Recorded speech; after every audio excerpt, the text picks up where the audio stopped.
एक हरे भरे जंगल में एक विशाल पेड़ की ऊंची शाखा पर एक प्यारी सी रानो चिड़िया का घोंसला था।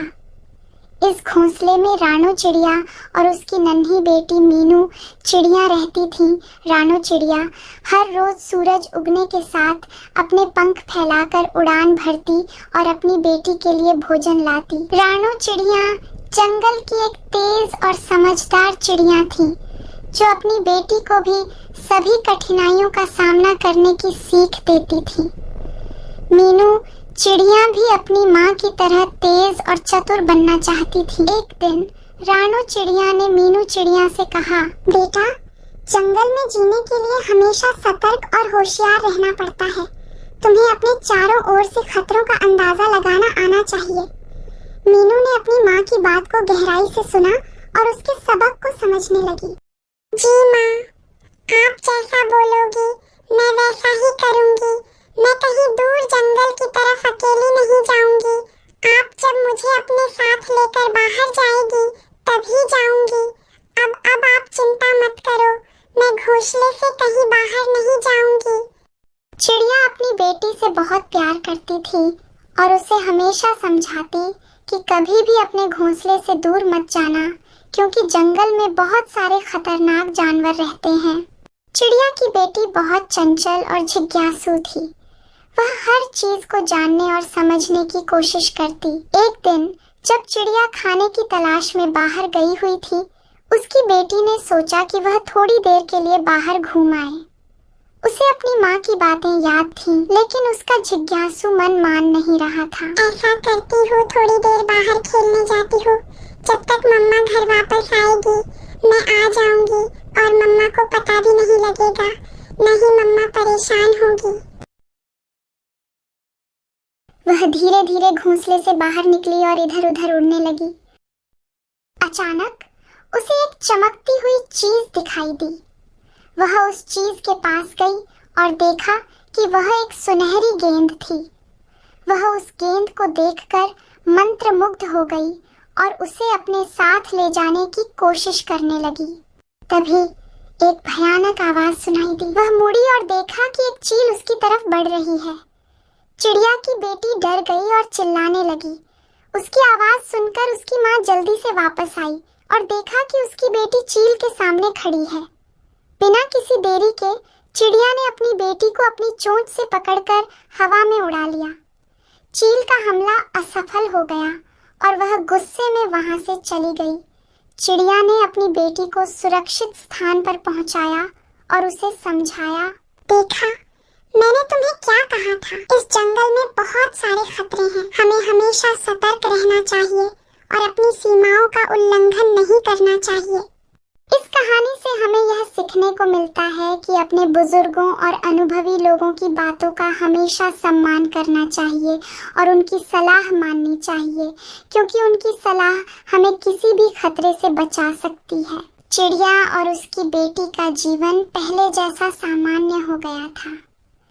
चिड़िया की बेटी अब पहले से ज्यादा समझदार हो गई थी और अपनी माँ की हर बात का पालन करती थी।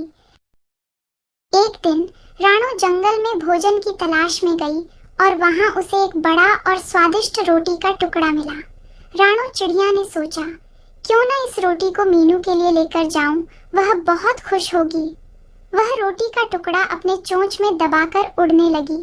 जब रानो वापस आ रही थी तो रास्ते में उसे एक चालाक कौवा मिला। कौवा ने देखा कि रानो चिड़िया के पास एक बड़ा और स्वादिष्ट रोटी का टुकड़ा है। उसने सोचा, अगर मैं इस रोटी को रानो से छीन लूं तो मेरा पेट भर जाएगा। कौवा ने रानो से मीठी आवाज में कहा, रानो बहन, तुम कितनी सुंदर और समझदार हो। तुम्हारी आवाज भी कितनी मीठी है। क्या तुम मेरे लिए एक प्यारा सा गाना गा सकती हो? रानो को कौवा की बातों में कुछ सच्चाई लगी और वह अपनी तारीफ सुनकर खुश हो गई। उसने सोचा कि क्यों न अपनी मीठी आवाज का प्रदर्शन किया जाए और कौवा को खुश कर दिया जाए। जैसे ही रानो ने गाना गाने के लिए अपनी चोंच खोली, रोटी का टुकड़ा नीचे गिर गया। कौवा ने तुरंत रोटी का टुकड़ा पकड़ लिया और उड़कर भाग गई। रानो अपनी बेवकूफी पर पछताने लगी और उदास होकर अपने घोंसले की ओर लौट आई। जब वह घोंसले पर पहुंची तो मीनू ने देखा कि वह खाली हाथ आई है।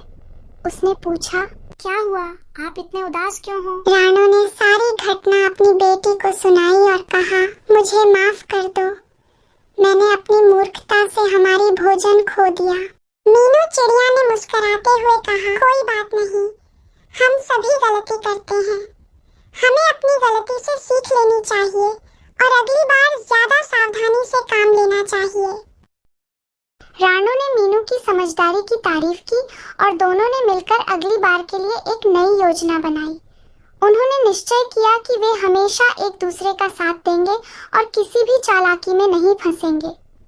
इस घटना के बाद रानू और मीनू ने हमेशा एक दूसरे का साथ दिया और मिलकर जीवन की सभी चुनौतियों का सामना किया। उनकी समझदारी और एकता ने उन्हें हमेशा सफलता दिलाई। गांव के एक कोने में एक पुराना और विशाल पीपल का पेड़ था, जहां कौवा और कौवी रहते थे। वे दोनों बहुत समझदार और मेहनती थे। हर दिन खाना इकट्ठा करने के लिए आसपास के खेतों और जंगलों में जाते और शाम को अपने घोंसले में वापस आकर आराम करते थे। एक दिन कौवी ने कौवे से कहा, क्यों ना आज हम कुछ नया खोजें और दूर के जंगल में जाएं, वहाँ हमें कुछ अलग और मजेदार खाने की चीजें मिल सकती हैं। ठीक है, यह बहुत अच्छा विचार है। चलो आज हम नई जगह की खोज करते हैं। दोनों अपने पंख फैलाए और उड़ते हुए दूर के जंगल की ओर चल दिए। उड़ते उड़ते वे एक हरे भरे घने जंगल में पहुंचे, जहां उन्हें कई तरह के फल और बेरी दिखाई दिए। वे बहुत खुश हुए और मिलकर उन्हें इकट्ठा करने लगे। कौवी ने भी सहमति में सिर हिलाया और दोनों ने मिलकर बहुत सारे फल इकट्ठा किए। वे इतने फल ले आए कि उनका घोंसला फलों से भर गया। अब उनके पास खाने की कोई कमी नहीं थी और वे बहुत खुश थे। लेकिन अगले दिन जब वे आराम कर रहे थे तो उन्होंने देखा कि उनके फलों पर एक चालाक चील की नजर पड़ गई थी। चील ने सोचा, ये कौवे और कौवी कितने मूर्ख हैं, इनकी मेहनत से इकट्ठे किए हुए फलों को क्यों न चुरा लिया जाए। बहुत मजा आएगा ये, जब इतने ताजे और अच्छे दिख रहे तो कितने स्वादिष्ट होंगे। मैं तो बिना मेहनत किए इनके सारे के सारे फलों को चुराकर खा जाऊंगी।